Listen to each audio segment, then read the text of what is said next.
बच्चों, आपको कभी ना कभी ऐसे इंसान जरूर मिले होंगे जिन्होंने आपसे किसी कामों के लिए वादे किए होंगे, लेकिन ज़रूरत के समय अपने वादे से मुकर गए होंगे और कई बहाने भी किए होंगे। जैसे हमारे देश के राजनेताओं को ही ले लें। सत्ता में आने के लिए जनता से गांव व शहर के विकास के लिए कितने वादे करते हैं, लेकिन सत्ता में आते ही अपने किए हुए सारे वादों को भूल जाते हैं। ऐसे लोगों पर एक ही लोकोक्ति चरितार्थ होती है, कथनी और करनी में अंतर। मतलब बातें तो बड़ी बड़ी लेकिन काम कुछ नहीं। आज हम इस वीडियो में दुष्यंत कुमार द्वारा रचित गजल के माध्यम से राजनीति और समाज में कथनी और करनी में अंतर के स्वरूप, तालमेल के अभाव के दुष्प्रभाव को जानेंगे। मैं आपका हमारे चैनल अनिष्क एकेडमी में स्वागत करती हूँ। अगर आपने अभी तक हमारे चैनल को सब्सक्राइब नहीं किया है तो अभी तुरंत ही हमारे चैनल अनिष्क एकेडमी को सब्सक्राइब जरूर कर लें।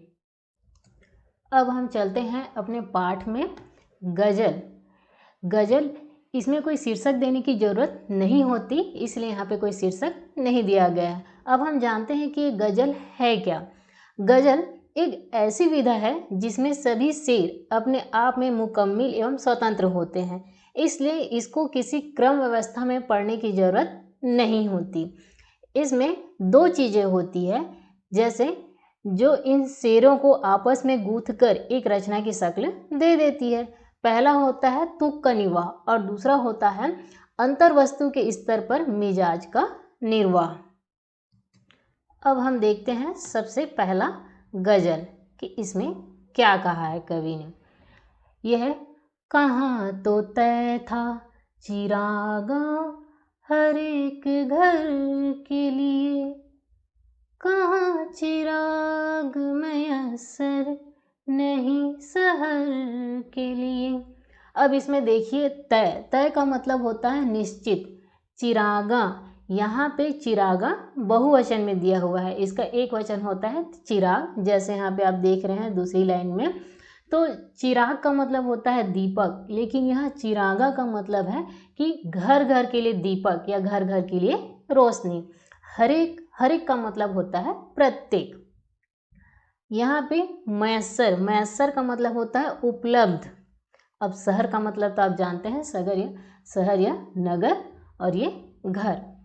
अब इसमें दुष्यंत कुमार जी क्या कह रहे हैं कि हमारे देश के जो राजनेता होते हैं वे लोक जनता, यानी इस देश की जो गांव और शहर की जो आम जनता है उनको लुभाने के लिए कई वादे करते हैं, जैसे कि उनके गांव या शहर में सभी लोगों के जीवन स्तर को ऊंचा उठाने के लिए इस गांव में शहर में बहुत सारे विकास कार्य किए जाएंगे। लेकिन यहाँ इस पंक्ति में है, कहाँ तो तय था चिरागा हर एक घर के लिए, कि जो नेता है उन्होंने तय किया था कि गांव या शहर के हर घर में रोशनी होगी। रोशनी का मतलब यहाँ पे ये है कि वहाँ के गांव का विकास होगा। लेकिन उनकी कथनी और करनी में अंतर इस तरह से है, कैसे, कहाँ चिराग मयस्सर नहीं शहर के लिए। तो यहाँ पे कवि ये कह रहे हैं कि नेताओं ने गांव और शहर के विकास की बात तो की थी, लेकिन जैसे दूसरी लाइन में यह है कि कहाँ चिराग मयस्सर नहीं शहर के लिए।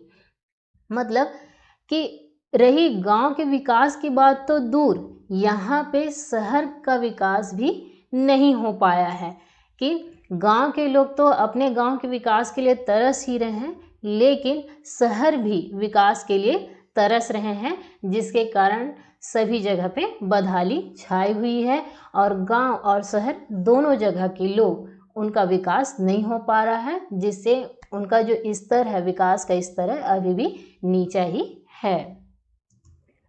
यहाँ दूसरे शेर में कवि कह रहे हैं कि यहाँ दरख्तों के साए में धूप लगती है, चलो यहाँ से चलें और उम्र भर के लिए।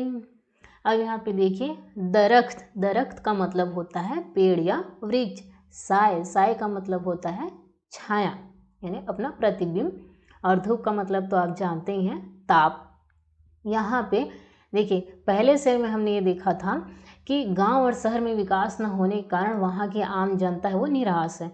तो उनका जो निराश ऐसा है कि वहाँ पे पूरा बदहाली का आलम छाया हुआ है और सब जगह बदहाली का आलम इस तरह से छाया हुआ है कि यहाँ दरख्तों के साए में धूप लगती है, मतलब यहाँ के पेड़ पौधों की छांव में भी हमें धूप का एहसास होता है, मतलब ताप का एहसास होता है। तो इसका अर्थ ये है कि जिन लोगों पर लोग के जीवन मतलब आम जनता के जीवन को सुख शांति और उनकी समृद्धि से परिपूर्ण करने की जिम्मेदारी है, उन्हीं लोग यहाँ के आम जनता को छल रहे हैं और कष्ट देने में लिप्त हैं।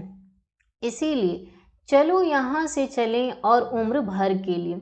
इसलिए यहाँ पे कवि कह रहे हैं कि ऐसे माहौल को देखकर ऐसा लगता है कि यहाँ से हम हमेशा के लिए, मतलब उम्र भर के लिए होता है, हमेशा के लिए, जीवन भर के लिए यहाँ से हम कहीं दूसरी जगह चले जाएं।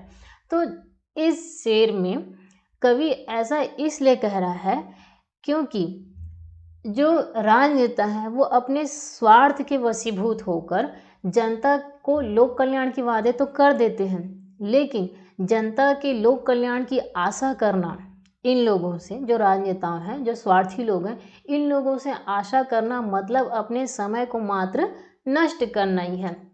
इसलिए कवि ये कह रहा है कि क्यों ना हमें उम्र भर संघर्षों के मार्ग पर चलना पड़े और इस संघर्ष में आगे चलने का साहस भी हमें हो। तो इसीलिए हम यहाँ से हमेशा के लिए, जीवन भर के लिए चले जाएं। कवि इसलिए ऐसा यहाँ पे कह रहा है। इसमें विशेष में आप लिख सकते हैं कि दरख्तों के साए में, इसमें विरोधाभास अलंकार का प्रयोग किया गया है। और दूसरा इसमें लिख सकते हैं कि उर्दू शब्दों का भर प्रयोग किया गया है। अगला शेर है, यह देखिए, न हो कमीज तो पाँव से पेट ढक लेंगी, ये लोग कितने मुनासिब हैं इस सफ़र के लिए। इसका मतलब यहाँ पे है, कमीज तो आप जानते हैं कुर्ता, पाँव का मतलब होता है आपका पैर, और पेट आप जाने हैं ढकना का मतलब होता है छिपाना, और मुनासिब का मतलब होता है उपयुक्त या अनुकूल, और सफ़र का मतलब होता है यात्रा। तो इस शेर में कवि दुष्यंत कुमार जी ने कहा है कि भारत की जो आम जनता है वो शुरू से ही शोषण का शिकार रही है, और शोषण का शिकार होते होते वे अपने अधिकारों को पूरी तरह से भूल गए हैं, और उनको इस तरह के हालात में, मतलब अपनी गरीबी के हालात में जीने की आदत हो गई है, वो उस आदतों में ढल चुके हैं। इसलिए यहाँ पे कह रहे हैं कि ना हो कमीज तो पाँव से पेट ढक लेंगे। कहने का मतलब यहाँ पे ये है कि हमारे पास जितना है हम उसी में अपना जीवन चला लेंगे। अब दूसरी लाइन में ही है, ये लोग कितने मुनासिब हैं इस सफ़र के लिए। ये लोग किनको कहा गया है, जो राजनीतिज्ञ हैं उनके लिए, कि इन गरीब जनता का फ़ायदा, जो अभाव की ज़िंदगी जी रहे हैं, तो इसी अभाव की स्थिति का फ़ायदा ये राजनीतिक लोग उठाते हैं, क्योंकि वादे तो अनेक कर देते हैं लेकिन उन वादों को निभाते नहीं हैं, और जो ये जनता है वो अपनी गरीबी में जी रहे हैं, तो इसका फ़ायदा राजनीतिक रोटी सेकने के लिए उठाते हैं। कहने का मतलब ये है कि ये जो राजनीतिक रोटी सेकने वाले भ्रष्टाचारियों के लिए बिल्कुल अनुकूल बन गई है। क्या चीज़ अनुकूल बन गई है कि भारत की जो जनता है वो अपने अधिकारों को भूल गए हैं, उन्हें पता नहीं है कि उनके अधिकार क्या क्या है। मतलब जो सत्ता में होते हैं और जो सत्ता से दूर होते हैं, ये सब के सब भोली भाली भारतीय जनता को अपने स्वार्थ साधने के सर्वथा अनुकूल समझते हैं। तो इसलिए यहाँ पे कहा गया है कि इन राजनीतिक लोगों के लिए ही कि भोली भाली जो जनता है वो अपने अभाव की ज़िंदगी तो जी रही है, जिसके वजह से वो अपने अधिकारों को भूल चुके हैं, और इसी का फ़ायदा ये राजनीतिज्ञ लोग उठाते हैं। दूसरे शेर में कवि क्या कह रहे हैं देखते हैं हम, कि खुदा नहीं ना सही आदमी का ख्वाब सही, कोई हसीन नज़ारा तो है नज़र के लिए। खुदा का मतलब होता है ईश्वर भगवान, ख्वाब का मतलब होता है स्वप्न, सपना, हसीन, हसीन का मतलब होता है सुंदर, और नज़ारा, नज़ारा का मतलब होता है दृश्य। तो यहाँ पे दुष्यंत जी कह रहे हैं कि ईश्वर है या नहीं, मतलब भगवान है या नहीं, ये बात महत्वपूर्ण नहीं है, लेकिन आदमी का ख्वाब सही, आदमी का स्वप्न। कह रहे हैं कि यदि स्वप्न के द्वारा कई लोगों को ईश्वर के अस्तित्व, मतलब ईश्वर यहाँ है, ये जान के उनके अंदर परम आनंद की अनुभूति होती है, ये बात बहुत ही महत्वपूर्ण है। जैसे यहाँ पे दूसरी लाइन में उन्होंने कहा, कोई हसीन नज़ारा तो है नज़र के लिए। तो इसका मतलब ये है कि चलो कुछ तो है जो भारत की जनता को कल्पना में ही, मतलब ख्वाब में ही सही, सुख की अनुभूति का एहसास कराती है, चाहे वे लोक लुभावन कोरे आश्वासन ही क्यों ना हो। मतलब ये कि भारत की जनता को तो नेता लोगों ने कई वादे कर दिए, वादों से मुकर भी गए, और वे अपने अभाव की ज़िंदगी में जी ही रहे हैं। इसलिए वो कह रहे हैं कि वो समझते हैं कि भगवान है या नहीं ये जरूरी नहीं है, लेकिन उनको ख्वाब में ही अगर ये लगता है कि हाँ भगवान है, मतलब उनको अपने अभावग्रस्त ज़िंदगी में ही खुशी है, ये ज़्यादा सही है, ऐसा कवि कह रहे। आगे कवि कह रहे हैं, अगला शेर है, वे मुतमईन है कि पत्थर पिघल नहीं सकता, मैं बेकरार हूँ आवाज में असर के लिए। यहाँ पे देखिए एक शब्द है मुतमईन। मुतमईन का मतलब होता है आश्वस्त, मतलब इत्मीनान। पत्थर का मतलब आप जान ही रहे हैं, बेकरार का मतलब होता है बेचैन, और असर मतलब प्रभाव। तो अब देखिए यहाँ पे कवि क्या कहना चाहते हैं। कवि ये कहते हैं कि सत्ता वर्ग में जो बैठे हैं वे अपनी सत्ता की ताकत है जिसके कारण वे भारतीयों का, जो यहाँ की आम जनता है, उनका सब प्रकार से शोषण कर रहे हैं और उनको बेजान पत्थर समझते हैं। जैसे यहाँ पे लिखा है ना पत्थर, ये पत्थर शोषित वर्ग के लिए है कि उनको बेजान पत्थर समझते हैं और ये सोचते हैं कि उनको पिघलाया नहीं जा सकता, मतलब उनको वो शोषित ही रहे, उनको समझाया नहीं जा सकता, ऐसा कह रहे हैं।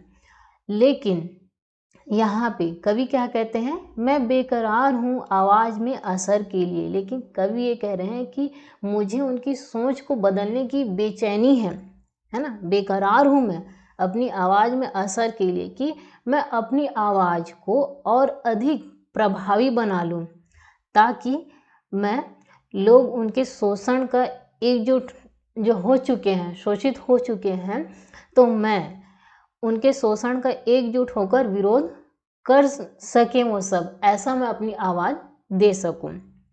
कहने का मतलब यह है, कवि ये कहना चाह रहे हैं कि मैं अपनी आवाज़ को इतना प्रभावी बना सकूं कि मेरी आवाज़ जो शोषित वर्ग है वहाँ तक पहुँचे, और वे लोग जो सत्ता में बैठे जो लोग हैं उनको, मतलब अपने अधिकारों की पहचान करा सकें, ऐसा कवि चाहते हैं। अगले शेर में अब कवि कह रहे हैं, ध्यान देंगे, तेरा निजाम है सिल दे जुबान शायर की, ये एहतियात जरूरी है इस बहर के लिए। इसमें देखिए निजाम, निजाम का मतलब होता है शासक, जो राज शासन करते हैं ये। सिल मतलब जो सिला जाता है वो, जुबान मतलब आवाज़ या अपनी वाणी, शायर, शायर जो शायरी करते हैं कवि। एहतियात, एहतियात का मतलब होता है सावधानी, और है यहाँ पे बहर, बहर का मतलब होता है छंद।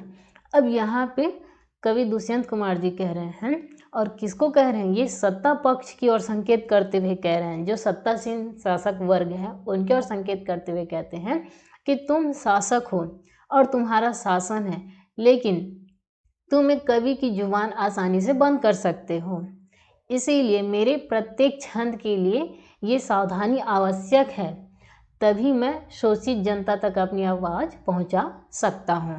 तो ये कह रहे हैं, ये एक तरफ से अपनी आवाज़ के माध्यम से जनता को जागरूक करना चाहते हैं ताकि वे अपने अधिकारों को समझें, और इसीलिए ये कह रहे हैं कि तुम्हारा जो शासन चल रहा है सत्ता वर्ग को संकेत करते हुए कह रहे हैं कि तुम ही शासक हो, लेकिन तुम एक कवि की जुबान को तो आसानी से बंद कर सकते हो। इसलिए मुझे अपने प्रत्येक क्षण के लिए ये सावधानी बरतनी है, तभी मैं शोषित जनता तक अपनी आवाज़ पहुंचा सकूं, ताकि वे अपने अधिकारों को अच्छे से समझ सकें और जान सकें। यहाँ पे विशेष में आप लिखिए कि हमें अपने देश के प्रति सच्चा भाव होना चाहिए। और दूसरा आप लिख सकते हैं कि इसमें उर्दू शब्दों युक्त खड़ी बोली का प्रयोग किया गया है। अंतिम शेर इस तरह से है, जिए तो अपने बगीचे में गुलमोहर के तले, मरे तो गैर की गलियों में गुलमोहर के लिए। बगीचा का मतलब तो आप जानते हैं उद्यान होता है, और मरे मतलब मरना, गैर पराया। गुलमोहर जो है एक वृक्ष है, उसका फूल लाल कलर का होता है, आपने देखा भी होगा। तो यहाँ पे इस वृक्ष का वर्णन क्या है, लेकिन यहाँ पे कवि कहना क्या चाहते हैं उसे आप ध्यान से सुनेंगे। यहाँ पे कवि कहते हैं कि मैं अपने बगीचे के गुलमोहर पुष्प वाले वृक्ष के नाम के नीचे ही जीना चाहता हूँ और मरना भी। क्यों ना दूसरों की गलियों में हो, अपने इस गुलमोहर के लिए ही हो। कहने का मतलब कवि का आशय यहाँ पे ये है कि वह मतलब कवि अपने भारत देश रूपी उद्यान यानी बगीचा के वृक्ष जो गुलमोहर है उसकी छांव में ही जीना चाहता है, और मरना भी चाहे वह जहाँ भी रहे, लेकिन भारत देश रूपी गुलिस्तां और गुलमोहर के लिए ही मरना चाहता है। यहाँ पे आप सोच रहे होंगे कि कवि ने गुलमोहर का वृक्ष क्यों लिया। तो ये देखिए, यहाँ पे कवि ने गुलमोहर के जो फूल है बहुत सुंदर रहते हैं, फूलदार वृक्ष को लिया है, लेकिन उसको एक संकेत के रूप में लिया है, जिसे सांकेतिक अर्थ विशेष रूप कहा जाता है। तो यहाँ पे कवि ने गुलमोहर को एक प्रतीकात्मक प्रयोग करके लिया है। यहाँ गुलमोहर का मतलब तो वृक्ष है, लेकिन उसका अर्थ यहाँ पे प्रतीक के रूप में है। कैसे कि भारत देश रूपी जो बगीचा है उसके प्रत्येक जन के सुख समृद्धि और सौंदर्य से है। तो गुलमोहर का मतलब यही है। गुलमोहर जो ये बगीचा है, बगीचे में गुलमोहर का वृक्ष है, ये एक प्रतीकात्मक रूप में प्रयोग किया गया है। इसका मतलब ये है कि हमारा भारत देश रूपी उद्यान के प्रत्येक लोगों के सुख समृद्धि और सौंदर्य से है। मतलब भारत की जो जनता है, तो यहाँ के जनता के सुख समृद्धि और सौंदर्य से यहाँ पे गुलमोहर के वृक्ष को लिया गया है प्रतीक के रूप में। अब आप इसमें समझ गए होंगे कि यहाँ पे कवि गुलमोहर के वृक्ष के नीचे ही जीना चाहता है, उसकी छांव में, और मरना भी चाहता है। और ये भी कह रहा है कि अगर वो गैर की गलियों में भी हो तो वो भी गुलमोहर वृक्ष के नीचे ही हो। इस तरह से ये कवि का ये शेर है, और उन्होंने अपने शेर के माध्यम से ये सारी चीज़ें उन्होंने बताई। यहाँ पे आप फिर विशेष में लिख सकते हैं क्योंकि इसमें उर्दू शब्दों का प्रयोग किया गया है। और यहाँ पे आप मेन पॉइंट इसमें फोकस कर सकते हैं कि जो कवि ने यहाँ पे ये चीज़ बताया है कि प्रयत्न और परिश्रम की बड़ी महिमा होती है, इसलिए हमें हर स्थिति में आगे बढ़ते रहना चाहिए। और दूसरा ये भी लिख सकते हैं इसमें कि हमें अपने देश के प्रति सच्चा भाव होना चाहिए। यहाँ पे आप देख रहे हैं कि अभ्यास प्रश्न दिए गए हैं। अगर आपने इस गज़ल को बहुत ही अच्छे से, इसके हर शेर को समझा होगा, तो इसका अभ्यास प्रश्न आप बहुत ही अच्छे से हल कर सकते हैं। अगर आपको इस गज़ल से संबंधित किसी भी शेर में कुछ भी डाउट हो तो आप कमेंट बॉक्स में कमेंट कर सकते हैं। अगर आपको यह गज़ल बहुत ही अच्छे से समझ में आ गई हो तो इस वीडियो को लाइक व अपने क्लासमेट को शेयर ज़रूर करें, और साथ ही हमारे चैनल अनिष्ट एकेडमी को सब्सक्राइब करना ना भूलें। धन्यवाद।